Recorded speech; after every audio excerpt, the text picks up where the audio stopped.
Welcome back to another video, Radical Music Reviews. I hope your Christmas and Boxing Day and your time off was good. Um, so I've skipped a bunch of records in the D's. There's some bands in there I might revisit, but I kind of wanted to find an actual record to review more completely, more in full than a bunch of records. So the band I want to talk about today is a premier rock band. Started in '79, came out with their first album in, I think it was 1980. It was called On Through the Night. Second album was called High and Dry.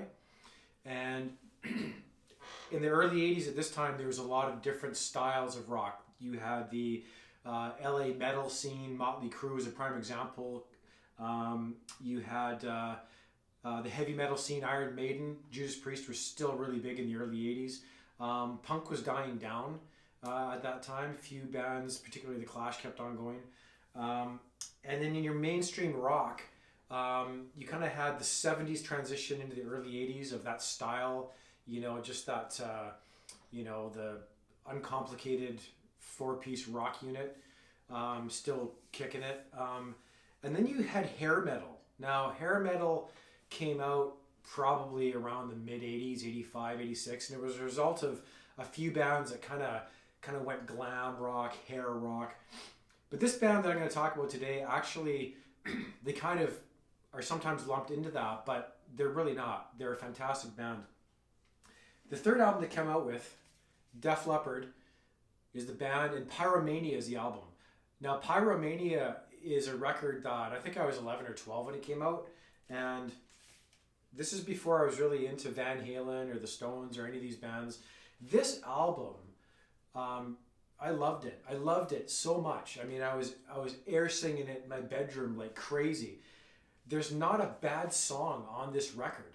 Pyromania still stands to this day as one of the most successful, most prime examples of early '80s rock that came out at that time.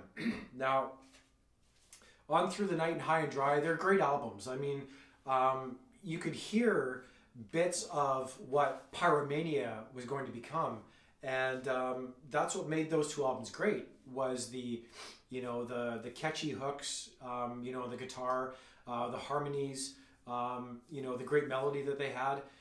Joe Elliott was a fantastic singer, great range for a rock singer. But when Pyromania came out, it hit all the notes. When I say that, I mean literally and figuratively. This album had the great heavy guitar riff, the great guitar hooks. It had a lot of catchy vocals.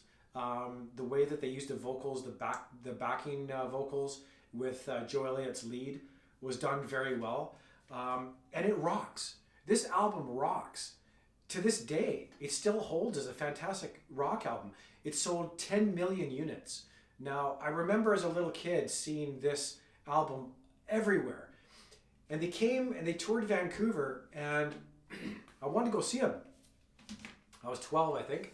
I asked my mom, and she's like, "No way." And I was like, fuck. I'm still mad about it.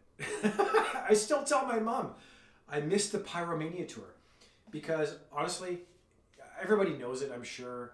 But listen to these are the hits off the album: Photograph, Too Late for Love, Foolin', Rock Rock Till You Drop, Rock of Ages.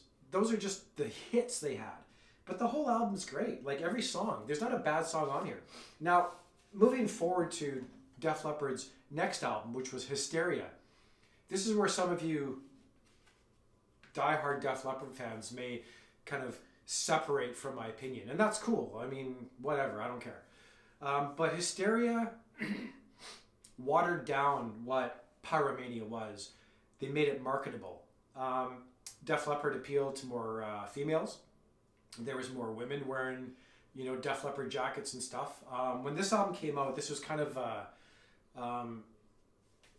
it's more of a boys band, to be honest. I mean, the guys dug it, the girls didn't really dig it. But when they came out with Hysteria, And that album definitely, you know, with the songs that were on it, like Hysteria, and there's a few other tracks, you probably know them. I haven't listened to the album that much because I really didn't dig it. Like kind of like Metallica's Black Album, I felt that Def Leppard with Hysteria, they marketed themselves. It was a very successful album, very successful tour. I can't say it's a bad album in any way, because it actually is a very good album. But it's an album that marked a real departure from what Def Leppard was and what they were to become. And Hysteria was that change.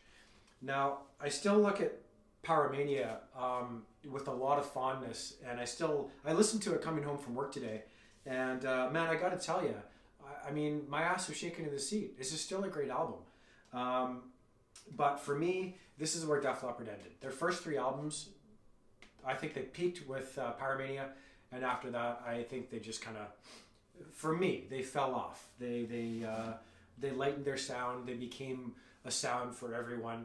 And a lot of bands have done that, some more successfully than others. Certainly Def Leppard's success, I can't deny it. But they're a great rock band, you know, and I unfortunately had never had the chance to see them live. But I do enjoy their music, you know. Even some tracks off Hysteria I don't mind, but I definitely don't get as moved by it as this one. So listen to Pyromania. It's a fantastic album. Yeah, hope you like the review. And I don't know what's coming up next. Let me see. Hang on. Oh yeah, okay. There's a good band coming next too. Cheers.